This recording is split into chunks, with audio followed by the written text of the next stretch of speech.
Good evening বন্ধুরা, দেখো ready হয়ে গেছি। এখন যাব দিদির বাড়িতে। সোমের আজকে বিকেলবেলা টিউশন ক্লাস নেই, তাই জন্য দিদির বাড়িতে হঠাৎ করে প্ল্যান করে চলে যাচ্ছি। আর কাছে, আমি লেকটাউনে থাকি, দিদি উল্টোডাঙায় থাকে। তো দিদিকে ফোন করেছিলাম, তো বলছে তাড়াতাড়ি আয়, এসে চা, মানে আমি চা খাইনি, তুই আসলে চা খাবো। তো যাই, তাড়াতাড়ি যাবো ভাবছিলাম, কিন্তু একজনের ফোন এসে গেল, তাই অনেকটাই দেরি হয়ে গেল। সন্ধ্যাবাতিটা দিয়ে দিয়েছি, পুজোটা এখনো দেইনি, এসে পুজোটা দেবো। মা ছেলেতে এখন আমরা বেরোচ্ছি, তো চলো দেখতে থাকো। এই জাস্ট অটোর থেকে নামলাম, নেমে একটু হাঁটা শুরু করেছি। তো একটুখানি হাঁটলেই দিদির বাড়ির সামনেই আছে। তো এখন হেঁটে হেঁটে চলছি দুজনে মা ছেলেতে মিলে। দিদি বাড়িতে চলে এসেছি, এসেই চা খেয়ে নিয়েছি। এখন একটু বেরোবো।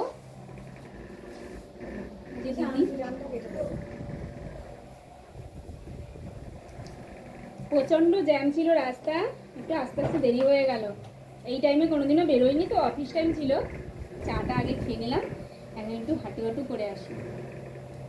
তো বন্ধুরা, দিদি বাড়ি এসে গিফট পেয়ে গেলাম। এই যে গিফট দিল দিদি। টুকিটাকি কেনাকাটি করতে বেরিয়েছি তিনজনে মিলে। তো দিদি আর আমি আর সোহম। আর দিদির বাড়ির কাছাকাছি সব কিছু আছে, জুয়েলারি বলো, ডাক্তারখানা বলো, শাড়ির দোকান, নাইটির দোকান, সব ওখানে কাছাকাছি আছে। তো এখানে চলে এসেছি একটা মানে বাসনের দোকানে। তো এখানে ঠাকুরের কিছু জিনিস নেব, সেই জন্য এসেছি। এই দাদা আমাদের অনেক পরিচিত, আর এখান থেকে আমি অনেক কিছু নেই, কারণ দিদির বাড়ি এসেই টুকিটাকি দিদির সাথেই বেরোনো হয়। আর সোহমের বাবার সাথে খুব একটা এইসব কেনাকাটি করি না, ওই দিদির সাথেই গিয়ে টুকিটাকি কেনাকাটি করি। তো ভালোই লাগে, কারণ মেয়েরা যে বন্ডিংটা হয়, তাহলে কিন্তু ছেলেদের সাথে সেটা হয় না। তো টুকিটাকি দেখলেই তো কিনতে ইচ্ছা করে, আর ওরা তো ওদের তো কোনো কিছুই লাগে না ছেলেদের, মানে অনেক ছেলেরাই আছে এরকম, আর অনেকে আবার কিনতে ভালোবাসে। তো টুকিটাকি কিনছি পরে তোমাদের সাথে সেটা শেয়ার করব।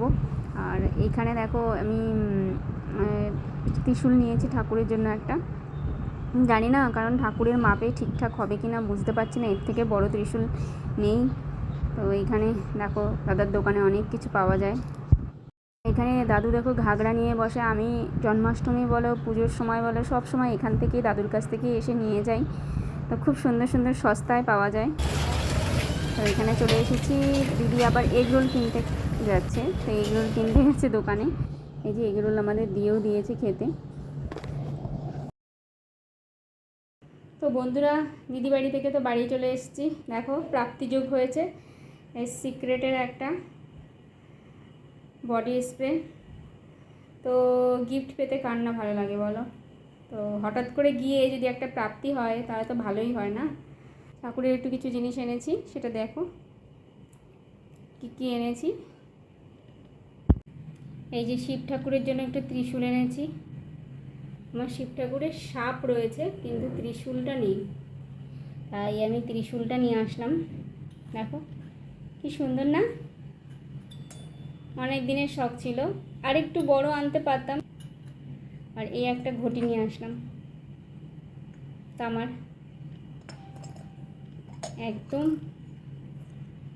মানে খুব যে ভারী তা কিন্তু নয়, একদম ছোট মানে পাতলা। এটা ঢাকার জন্য এই ছোট্ট একটা প্লেট। এটা আমার গুরুদেবকে মানে জল দিতে হয় একটা পাত্রে, আর সেটা গুরুদেবের সামনে থাকে, তার যখন জল তেষ্টা পায় সে খায়, সেজন্য দিতে হবে। অনেক দিন ধরেই ভাবছিলাম আনবো। আর এই হাতাটা এনেছি। অনেক সময় হয় না, আইসক্রিমের বারগুলো আমরা কিনে নিয়ে আসি, তো কেটে খাওয়ার মতন গোল গোল করে এই হাতাটা নিয়ে আসলাম। ক্যামেরায় অনেক বড় দেখাচ্ছে, কিন্তু এটা ছোট্ট একটা হাতা, কিন্তু জিনিসটা না খুব ভারী। এটা কত নিয়েছে? 64 নিয়েছে। দিদির বাড়ি গেলে না টুকিটাকি এটা সেটা কেনা হয়, জানো তো। তোমাদের কেমন লাগলো জিনিসগুলো? আমার ঠাকুর এখনও পুজো দেওয়া হয়নি। এখন এত রাত্রে এসে ঠাকুর পুজো দেবো। আমি কোথাও যাওয়ার আগে ঠাকুর পুজোটা দিয়েই যাই, কিন্তু আজকে ঠাকুর পুজোটা দেওয়া হয়নি। তো ব্লগটা এখানেই শেষ করছি। আমি এখন ঠাকুর পুজো দিয়ে নিই, তারপরে তোমাদের সাথে আবার আর একটা নতুন ব্লগে দেখা হবে। ততক্ষণের জন্য তোমাদের সবাইকে টাটা।